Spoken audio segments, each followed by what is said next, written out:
Hi there! When deploying content with Jamf Pro, scope is how we determine which devices to target with our deployments.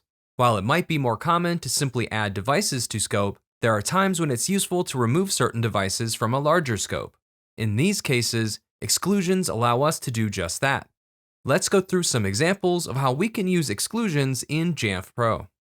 For our example, I've created a configuration profile that defers all macOS updates for 90 days, but I haven't added a scope to it yet. This configuration profile should be applied to everyone's computer. However, we need members of the IT department to be able to upgrade and test the latest updates, so let's use an exclusion to make this easier to scope. Navigate to the configuration profile, click Scope, and then click Edit. Under the Target Computers pop-up menu, select All Computers. Next, click the Exclusions tab and click Add.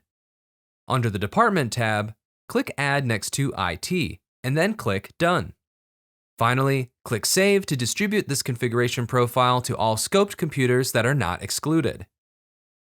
Another way we can use exclusions is during troubleshooting. I've been told that one of our users has an issue with one of their applications that should be fixed in the latest macOS update. I'm going to make an exception and let this user upgrade early to hopefully resolve their issue. Let's click Edit and go back to the Exclusions tab. Click Add and find the target computer under the Computers tab. Click Add next to the target computer and then click Save. Now this computer can upgrade to the latest version of macOS. Once I've confirmed that they have successfully upgraded, I can go back into my exclusions and remove that computer so they are no longer excluded from those restrictions.